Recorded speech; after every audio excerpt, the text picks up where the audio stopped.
Kicking back on this summer breeze.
Welcome to Double K's Classroom.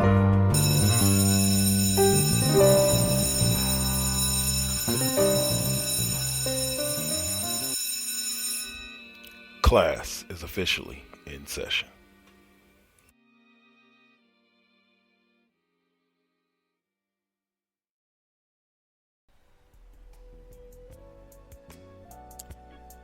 The following Four Aces production is for mature audiences only. Listener discretion is highly advised.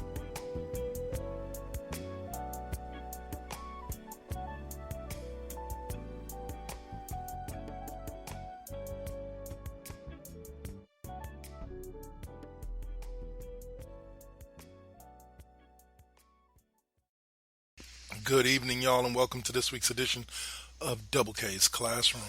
This week, I am here to talk to you a little bit about the N, the B, and the A. Basically, the NBA early season review. It's something I'm going to be doing for the next couple of months. We're going to kind of do a monthly review of what's going on in the NBA, as well as the NFL playoffs, which is going to be our main focus for the next few months. Let me tell you something, y'all. The NBA season is going quite interestingly, and I would say to an extent exactly how I expected, but almost not to an extent exactly how I expected. The Warriors without Steph Curry, without Klay Thompson, with Draymond Green and D'Lo missing some games, D'Angelo Russell missing some games. The Warriors are 8-24, but the positive thing is they have won 4 of their last 10, 3 in a row, and the last team that they beat was the number 4 seed Houston Rockets on Christmas Day. So that's a team that's looking pretty good. It's looking pretty good. I would say that the articles that have been coming out about word around the league is that people are truly scared of what the Warriors are going to be next year, having that top pick, a smart GM like Bob Myers, and a squad that they have already. So, but if you flip it and you look at the top part of the league right now, it is the teams you expected to be there. The Denver Nuggets sitting at 21-9, 2.5 games behind. The Lakers, who are sitting at 24-7, but have lost 4 straight.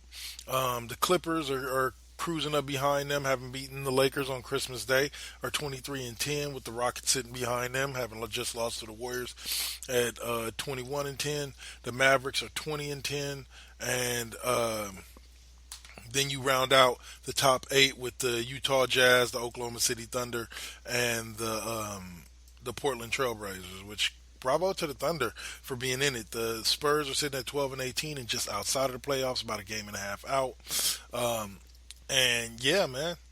Yeah, but the great thing about it being this early in the season is that any team can go on ahead and go on a quick run and let people know. So, and all of a sudden, next thing you know, be a playoff team. when I look at teams like the Nuggets, I see them as no surprise in the sense of how well they're doing, but a surprise in the sense that I believe that despite losses to the Lakers earlier this season, etc., that they will be a team that can challenge later on down the road. They're one of the top defensive teams, only giving up 102 points a game. They have a plus-minus differential, or plus differential of +5.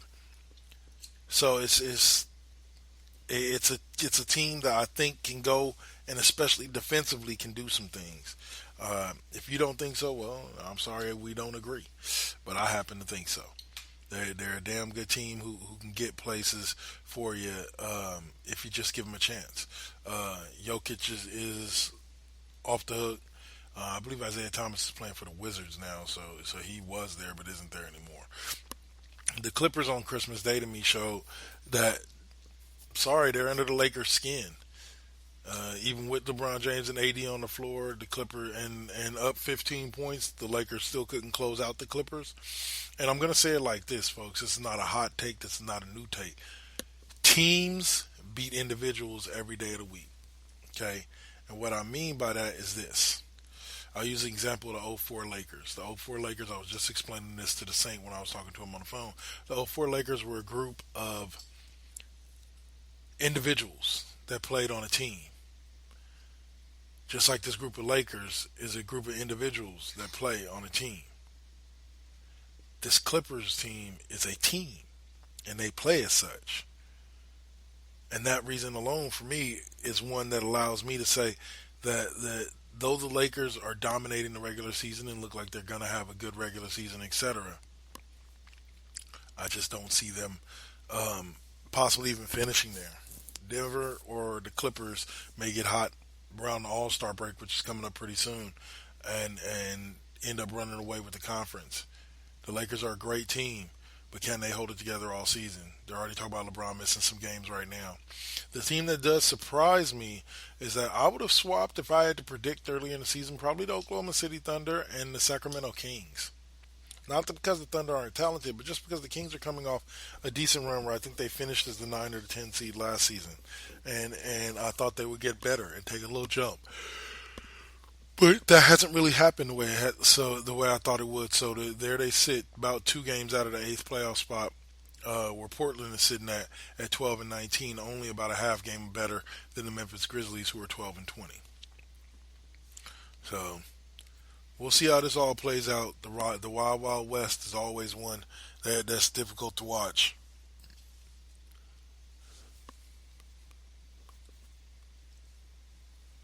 Other than that, it's been a great, so far, run for the West. I'm going to go ahead and take a quick commercial break, and we'll come back here on Double K's Classroom, and I'll talk to you a little bit about my theories on people claiming that people are hated. You're listening to me on Spreaker.com, 4Aces Presents Radio, or iHeartRadio, Spotify, Apple Podcasts, Google Podcasts, wherever you find your podcast. Peace. Interruption in progress. Now hijacking into ANS 2.0 immersion rig. Now simulating the amazing nerd show. Featuring comics. And Batman's like, you're safe here and everything, but the Joker all of a sudden pulls out a gun and shoots himself. Movies. People fight with lightsabers. What the hell do you want? I mean, in every one of these movies, there's a lightsaber battle. Yeah, no problem. I'm gonna rewatch it a million times. Yeah. I'm just saying, give me something more. Wrestling. That would be awesome. Oh my god, just a monster. Fans would be like, holy, what the hell's going on? What happened to Jericho? Horror. It starts off like any other like home invasion type of story, and then it just goes crazy. And more. Hey, this is Christian. Hey, this is Dan. And we are the Amazing Nerd Show. Make sure to download us on all your favorite podcast platforms.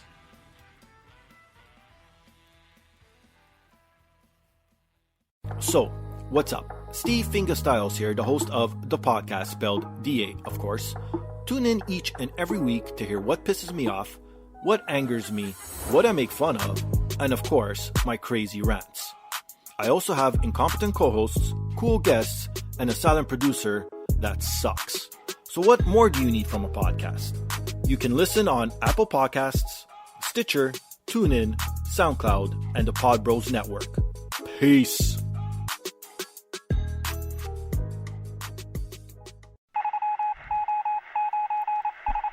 Tune in, folks. It's now time for Double K's Lesson of the Day. All right, lesson of the day. Let me talk to you a little bit right here. Look, listen to me, man. I'm in several sports groups, like sports talk groups, etc. And I will admit that there is a heavy dosage of LeBron fans versus anti-LeBron fans. I wouldn't even call it anti-LeBron fans, but, you know, the people that like him and the people that are tired of hearing about him. It's one of those things where I don't want to say it like this. Like it's retarded. It's retarded when people ask questions like, "Why do all of y'all hate LeBron?" This was truly a post and a question in one of my sports groups, and I'm like, let's talk statistically about the people that hate LeBron, quote, okay, that quote hate LeBron. About 50% of these people are just people who have said that they don't necessarily agree that LeBron James is God and their daddy, and that he's a good basketball player, but he's not the end all be all. You know, I say ball is life. For some LeBron fans, LeBron is life. Okay, so you know, those people are labeled as haters because they don't accept LeBron as their Lord and Savior. Another 20% of haters are people who genuinely appreciate LeBron, but have some critiques about the way that he plays basketball or the way that he conducts himself on and or off the court. They have issues with certain things that he has done or said, i.e. the "I'm the greatest in the world" comment. These people don't hate LeBron either. They just have a critique of something they don't like about him. They may appreciate his greatness, but they say he's not my GOAT because of this reason. And they get labeled as haters. The other, where are we at? There's about 10%. I'd say what? We're at about 70% right now. Yeah, I'd say there's about 20, about a plus minus 10%. That 30% of the people that's left, that all of the people that are left, truly do hate LeBron. They truly don't like him at all. Because he just annoys them for whatever reason, and they truly do at the pit of their soul.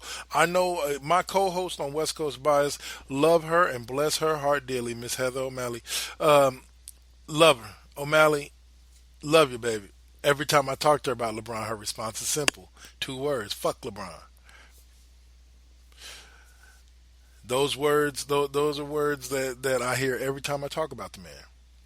So there's truly a hatred. And she has reasoning behind her hatred. It's not just blind hatred of LeBron James. There's actual reasoning behind it. Whether you consider it valid is up to you. But she has her reasons. I consider them valid, so let's go from there. But I think she would fall in that 30% that truly do hate LeBron. I think that everybody, even the ones who hate him, respect the fact that he's a philanthropist. Meaning that he's done a lot of good things within his own community and within other communities. But here's the deal, from an old head, as you kids would say. Even in our love of Jordan, we never swung off of his jock the way that LeBron fans swing off of his. LeBron can literally do no wrong. You have solid-minded basketball people making the case that LeBron never had help. even though LeBron has played with more superstar teammates than just about any other player any other great on the list of greats. And here's where some LeBron fans don't get why people dislike his fans.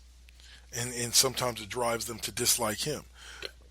They dislike his fans because a lot of what y'all say isn't rational. To think that LeBron's the only player to ever be able to play all five positions because he's having a good year playing point guard with an all-star teammates.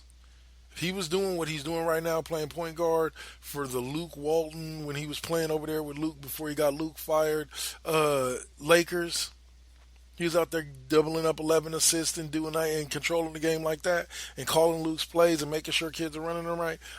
He would have all the respect in the world. But sorry, there's something that said when you have to have your team loaded up with teammates to do it. Magic got lucky and got drafted to a team with a bunch of Hall of Fame teammates and was able to show what he did. Which I bring up Magic because really if you're going to line up players with who they are, Magic Johnson is a better comparison for LeBron James than Michael Jordan. The closest thing we've seen to Michael Jordan in dominance and in player is Kobe Bryant. Because I'm sorry to tell you, if MJ or Kobe had gone to 9 straight finals or 8 straight finals, they'd have won at least 4, if not 5. Period. They would be at least 5 and 4. 3 and 6 would not be acceptable, no matter who the teammates were. If the teammates were good enough to get there with them, the team was good enough to win. It's just that simple. At least it was for Jordan. So needless to say, I don't hold any hatred for LeBron, but his fans, y'all need to realize he's not the Messiah, he's not Jesus, he's not the end all be all. There are players out there that are just as good as him. There are players out there that will be better than him as time goes on.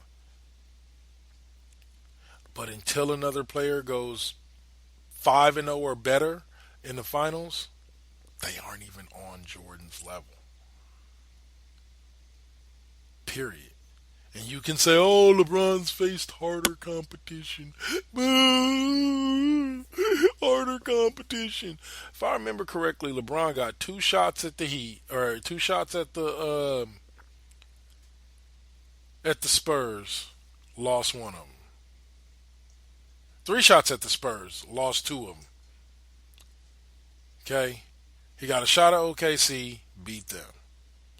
He got a shot at Dallas and lost to them. Okay? The man got 4 shots at the Warriors and could only win 1. 4. 1, 2, 3, 4. Not 1, not 2, not 3, but 4. And could only win 1. I'm sorry. If it had been like Jordan's era, where I think Jordan the only back teams that he from the West that he faced more than once in the finals was the Phoenix Suns. That's the only team that he played twice. Everybody else he faced once and done.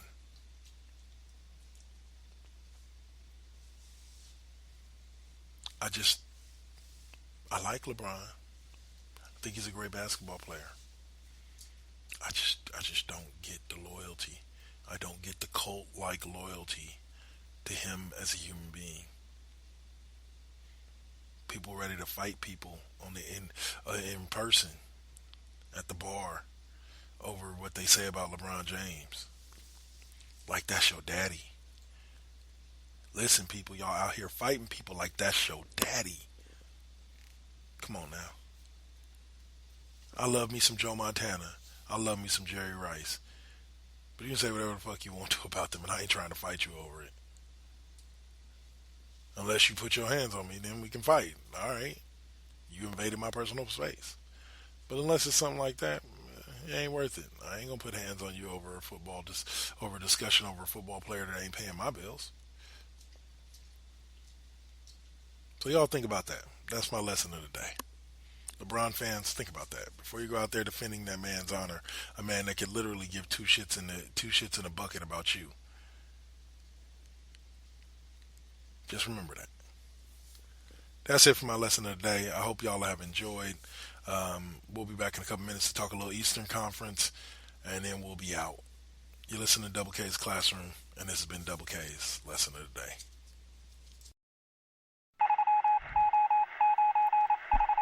Tune in, folks. It's now time for Double K's lesson of the day. Game ticket, $50. Hot dog, $8. Team store item, $25. I told him I can beat him with one hand tied behind my back, with some glasses on, with one eye lens out, with some flip-flops on in the rain. Having you listen to someone's dumb sports opinions? Worthless. Some people shouldn't talk sports. For everyone else, there's the Unspoken Podcast, available on most podcasting platforms, and on the web at theunspodkensportspodcast.weebly.com. From the galactic depths of the comic book universe comes the ghosts of the stratosphere, ready to galvanize and energize your mind with the latest of comic book news and reviews. And why are you stopping me? Yes, that's much better. Hi, this is Andy Larson for Ghosts of the Stratosphere. Join me every week along with my co-hosts Rob Stewart and Chad Smith, as well as a cavalcade of fantastic comic book guests, as we dish out heaping helpings of the greatest and latest of comic book news and reviews. New shows posted every Tuesday with bonus shows every first Friday of the month. You can find us on iTunes and Stitcher under Ghosts of the Stratosphere, as well as on our website, www.gotstratosphere.com. Hope to see you soon, folks.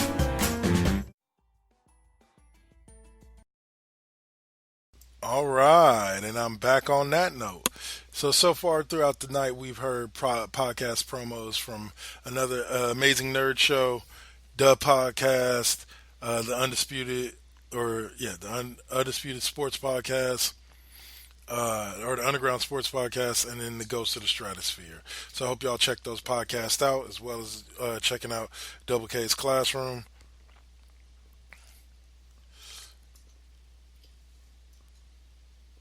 As well as checking out Double K's Classroom right here tonight. All right, so, sorry. The Eastern Conference. Eastern Conference is led by the one and only Milwaukee Bucks, with the Boston Celtics about 4 games behind. Milwaukee Bucks have about 28-5. The Bucks sit at 22-7. The Heat are the surprise team at 22-8. Right behind them and tied for 4th are the Indiana Pacers and the Toronto Raptors. Keep trying to tell this dude they was barely a top 4 seed, if that. Sorry, I jumped back to a conversation I had with a man in a basketball group that I'm in on Facebook, where he just claimed that the Toronto Raptors was going to be sitting on top of the Eastern Conference, looking down on everybody else, and wasn't nobody going to be able to touch them. And people kept trying to tell them the Boston Celtics are better than y'all, the Pacers are better than, at least as good, if not better than y'all, and the Bucks are better than y'all. But now he's going to claim injury because half their team is injured. But maybe that's because they're young and they don't know how to take care of themselves yet. But anyway, and they started feeling themselves because they was champs. You got the Raptors, and then you got the 76ers pulling up behind them, really lower than expectations. I would have said, if you'd asked me at the beginning of the season, we could have swapped the 76ers and the Heat, that the 76ers should be in the 3 seed and the Heat should be in the 6, but it is what it is, sitting at 23-11. The Brooklyn Nets sitting at 16-14 in that 7th spot, despite not having Kevin Durant all season and Kyrie Irving for most of the season. They're still a playoff team, a lower level playoff team. Maybe that'll mean they'll get vaulted next year when they have everybody healthy. And then there's the surprising Orlando Magic in a classic Eastern Conference way, sitting at 14-17 and sitting in a 8th spot for the playoffs at 14-17. Behind them, you got the Hornets and Bulls, Pistons, Wizards, Cavs, Knicks, and Hawks. The Hawks are the only people that have a worse record than the Warriors. So right now, they're sitting in that top 3 frame, possibly with the inside line or an outside line to the number 1 pick in the draft, which is where I would love to see the Warriors. But the teams that surprise me right now are the Bucks. Not because they're sitting on top, because they won 60 games last season, but that they kept rolling from last season. Like that loss to Toronto was a heartbreaker. Heartbreaker, Dream Maker. But they came back with a vengeance and ended up getting a plus averaging 120 a game. I believe leading the NBA at 120 a game. Yeah. The Rockets are leading the Western Conference at 119 a game, points per game, but the Bucks are leading all the NBA with 120 and a differential of 13.1. Not even the Lakers have that good of a differential. They're only allowing 106 points a game. This Bucks team is going to be major hard to beat come playoff time. I'm just telling everybody that. Just pay attention to the Eastern Conference. They're going to be mad hard to beat come playoff time. You may have a number now, but things are going to change soon or later because we only about 33 games into the season, so we still got at least another 40-50 games left. So, but I'll be happy to watch. So, on a final note, good luck to my San Francisco 49ers this weekend. They have a very, very, very, very, very, very, very, very, very, very, very, very, very, very, very, very, very, very, very, very important game against the Seattle Seahawks.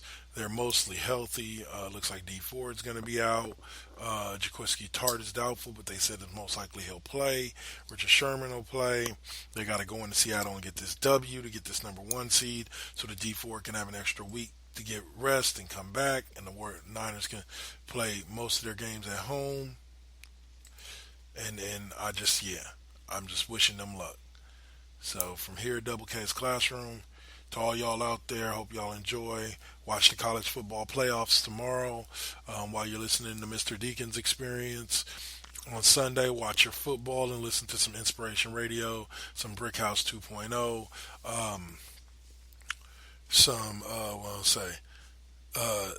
some MV now versus them probably won't be on them on Sunday this week. We'll see. And then what else? And check out the Cheap Pop podcast for the debut of Maddie's movie reviews. My daughter gives her review of the movie Frozen 2, so it's one of the cutest things you'll ever hear. That's on Sunday at 5 on Cheap Pop Podcasts, and then brings you back around to Lovely Radio on Thursday, and then me next week on Double K's class, or KW's 5th period music class, where we're going to begin our Hip Hop History Month with the one, the only KRS-One, the pioneer from Boogie It Down Productions. I hope y'all have enjoyed listening to this week's edition of Double K's Classroom. I know I've enjoyed bringing it to you, and I'll catch y'all next week. Or I'll catch y'all on Sunday, and then next week for KW's 5th period music class. Peace.